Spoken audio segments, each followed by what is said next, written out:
in the Circuit Court of the 18th Judicial Circuit in and for Seminole County, Florida, State of Florida versus George Zimmerman. Verdict: we, the jury, find George Zimmerman not guilty. So say we all four-person.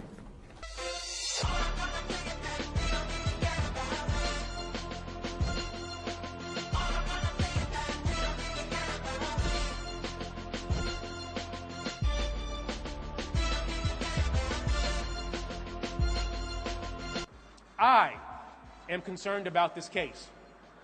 And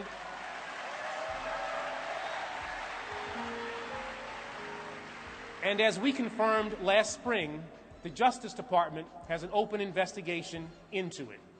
Now,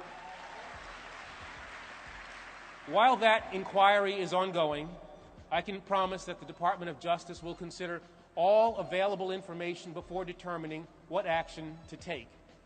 But independent of the legal determination that will be made, I believe this tragedy provides yet another opportunity for our nation to speak honestly, and openly about the complicated and emotional charged issues that this case has raised. Years ago, some of these same issues drove my father to sit down with me to have a conversation, which is no doubt familiar to many of you, about how, as a young black man, I should interact with the police, what to say, and how to conduct myself if I was ever stopped or confronted in a way that I thought was unwarranted. Now, I'm sure my father felt certain at that time that my parents' generation would be the last that had to worry about such things for their children. Since those days, our country has indeed changed for the better. The fact that I stand before you as the 82nd Attorney General of the United States, serving in the administration of our first African-American president, proves that. Yet, for all the progress that we've seen, recent events demonstrate that we still have much more work to do and much further to go.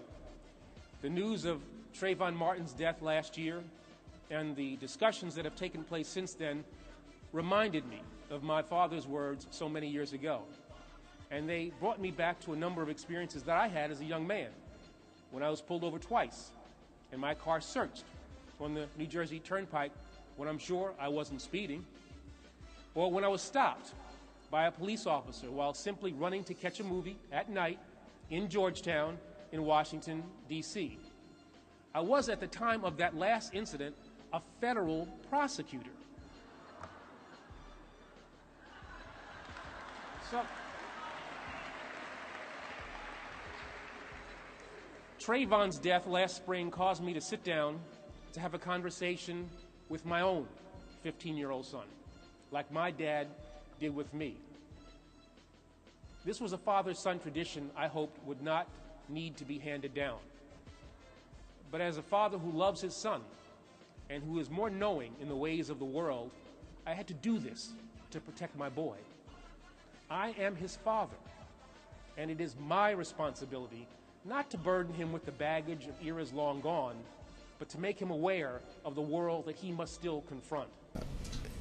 I want to make sure that, once again, I send my thoughts and prayers, as well as Michelle's, to the family of Trayvon Martin, and to remark on the incredible grace and dignity with which they've dealt with the entire situation. I can only imagine what they're going through, and it's remarkable how they've handled it. When Trayvon Martin was first shot, I said that this could have been my son. Another way of saying that is Trayvon Martin could have been me 35 years ago. And when you think about why, in the African American community at least, there's a lot of pain around what happened here, I think it's important to recognize that the African American community is looking at this issue through a set of experiences and a history that that doesn't go away. There are very few African American men in this country who haven't had the experience of being followed when they were shopping in a department store. That includes me. There are very few African American men who haven't had the experience of walking across the street and hearing the locks click on the doors of cars. That happens to me, at least before I was a senator.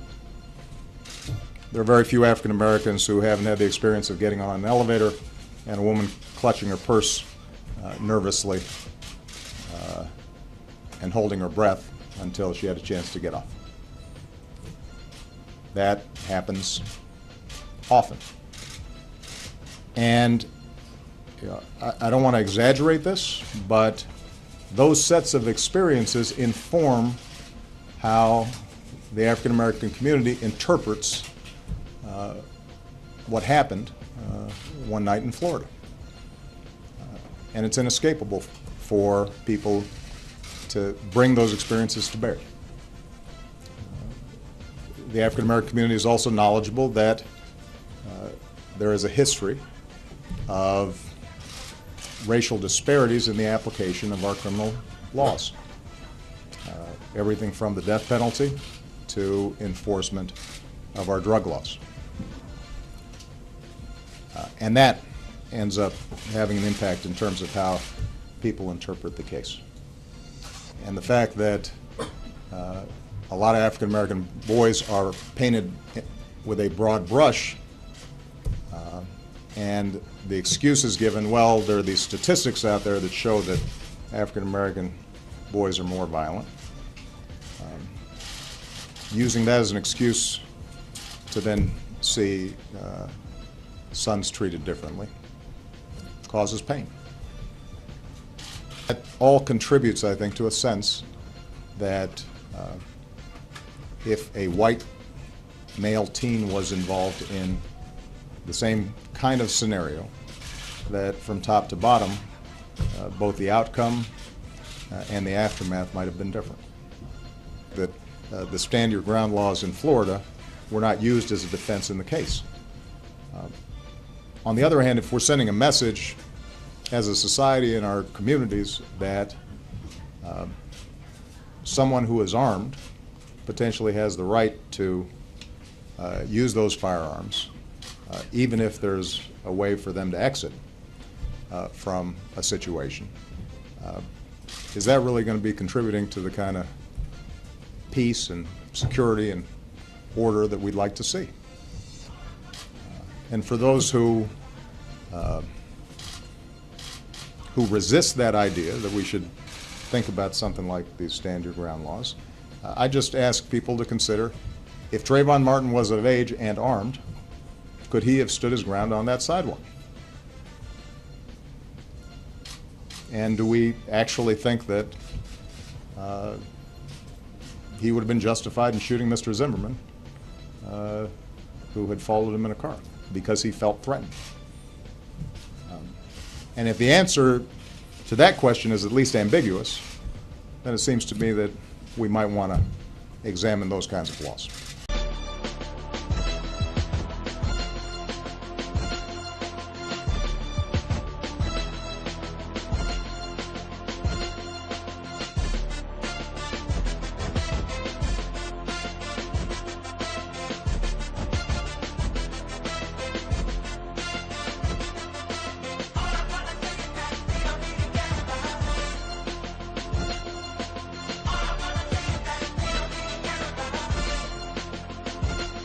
What kind of democracy is that? What kind of freedom is that? What kind of social or political system is it when a black man has no voice in court, has nothing on his side other than what the white man chooses to give him? My brothers and sisters, we have to put a stop to this. And it will never be stopped until we stop it ourselves. They attack the victim. And then the criminal who attacked the victim accuses the victim of attacking him. This is American justice. This is American democracy. And those of you who are familiar with it know that in America, democracy is hypocrisy. Now, if I'm wrong, put me in jail. But if you can't prove that a democracy is not hypocrisy, then don't put your hands on me. Democracy is hypocrisy. If democracy means freedom, why aren't our people free? If democracy means justice, why don't we have justice? If democracy means equality, why don't we have equality? Well, joining me now live from New York is Haj Malcolm El-Shabazz, the grandson of Malcolm X. Thank you so much, sir, for being with us. The first question that I put to you, if you can hear me now, is speaking since the murder of your grandfather, Malcolm X, how deep-rooted is the issue of racism still in the United States? The issue of racism is very deep-rooted. It's something that's ingrained within the culture of the people and the politics of the society of this nation. And we know, Mr. Shabazz, the brutal killing of Trayvon Martin recently in the US, and that gave a lot of cause for people to take out to the streets to protest because of similar instances involving teenage African Americans who were murdered by white men or security forces or police. Basically, do you think that this is the beginning, the start of a popular movement, a growing popular movement in the US against racism? Do you see that happening in the US? I mean, well, this isn't anything that's new with the Trayvon Martin case. You know, my heart goes out to him and his family. May Allah have mercy upon his soul. But this isn't anything that's new, and this isn't an isolated incident. There are hundreds of Trayvon Martin incidences that are taking place all throughout the country. But many times, the mainstream media here within the United States, they keep these issues localized, and they don't report it to the rest of the public. So they make it seem as if when an incident like this happens, it only happens within your own community. Many people in Florida or on the East Coast might be familiar with Trayvon Martin. They might not be familiar with Oscar Grant in Oakland, California, who was murdered on the BART station with his handcuffs behind his back. He was handcuffed behind his back and they murdered him. They might not be familiar with Kenneth Harding in Texas. And those in Texas familiar with Kenneth Harding might not be familiar with the imam who was murdered by the federal government in Michigan. Those in Michigan familiar with that case might not be familiar with Bell, Louima, or Diallo in New York. You had Bell, he was coming home from a bachelor party. Him and his friends, they got in the car, they were unarmed. The police converged on the vehicle and let off 40-something shots. One officer emptied his clip, reloaded, and continued to shoot. You had another brother, they stuck a plunger up his rectum. The police didn't do any time, they got off. You had another brother, he was an African immigrant here in New York. And the police had stopped him. He went in his pocket to get his wallet. They shot him 27 times. When he was on the ground, they continued to shoot. So the Trayvon Martin incident, the Oscar Grant incident, these incidences are not isolated incidences. There are hundreds of black men that are being murdered all over the United States of America every year with impunity. And the police officers, they serve no time. They always get off. Michelle Alexander, civil rights advocate, attorney, author of the best-selling book, The New Jim Crow, Mass Incarceration in the Age of Colorblindness. Michelle Alexander recently wrote, "It's the Zimmerman mindset that must be found guilty, far more than the man himself. It's a mindset that views black men and boys as nothing but a threat, good for nothing, up to no good, no matter who they are or what they're doing. It's the Zimmerman mindset that's birthed a penal system unprecedented in world history and relegated millions to a permanent undercast." Michelle Alexander, welcome back to Democracy Now! Let's look at the big picture here. Well, I think it's clear that George Zimmerman not only killed an innocent man, but that Trayvon Martin would be alive today if he had been born white. If Trayvon had been white, it is beyond any reasonable doubt that he would not have been stalked by Zimmerman, and he would not have found himself in a fight with George Zimmerman. There would have been no fight, no trial, no verdict, no dead boy. And as we reflect on what this moment means for our democracy and our racial present, I think it's critically important that we not allow ourselves to get bogged down in the details of who said what when, but rather step back and consider what this Zimmerman mindset, a mindset that views a boy walking in his neighborhood carrying nothing but Skittles and iced tea as a threat, this mindset that views black men and boys as a perpetual problem to be dealt with.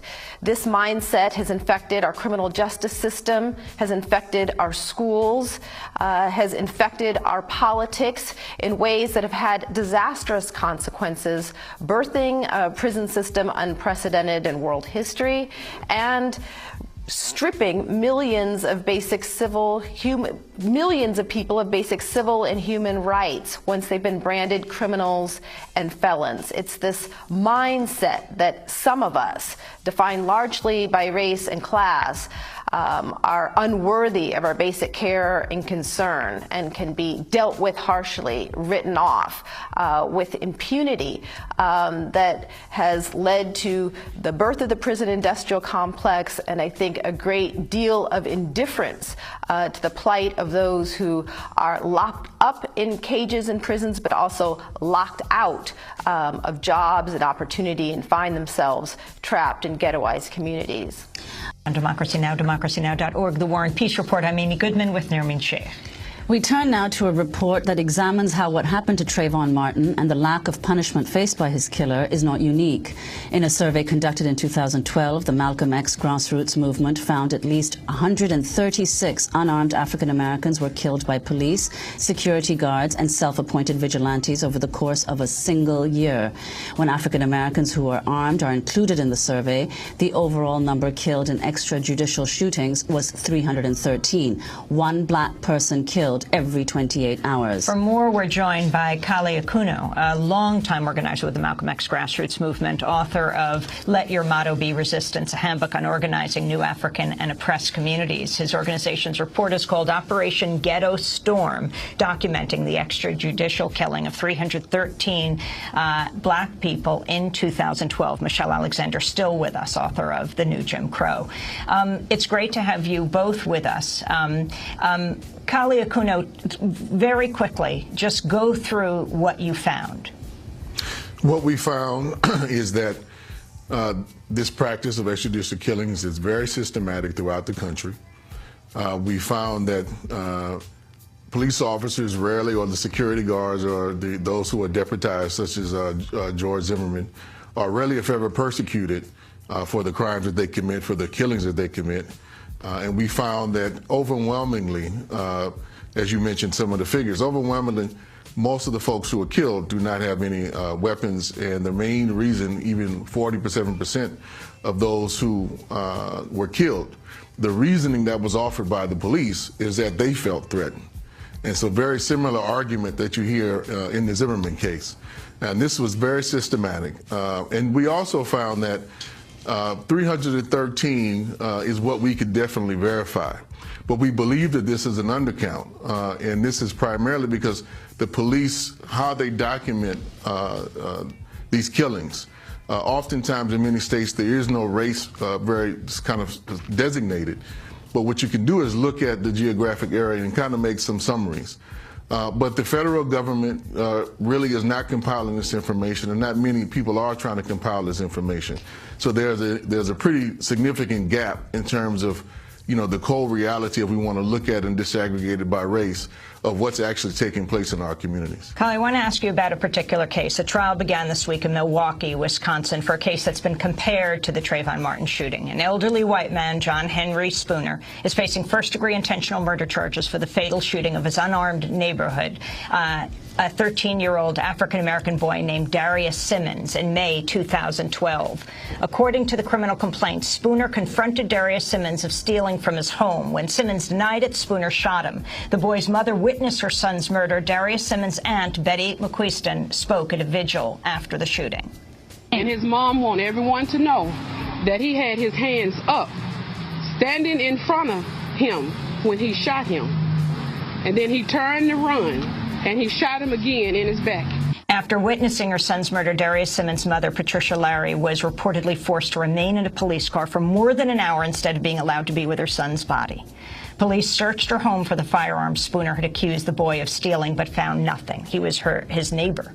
They also arrested another of her sons on a year-old truancy violation. On Monday, at least one potential juror for the Spooner case was not chosen after he expressed anger over the Zimmerman verdict. Of the 14 jurors selected Monday, only one is African American.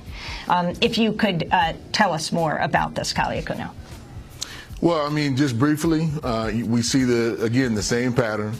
Particularly in the jury selection, we see the same pattern of how the police were derelict in their duties to gather the information, how they treated the mother and the rest of her family as if they were guilty.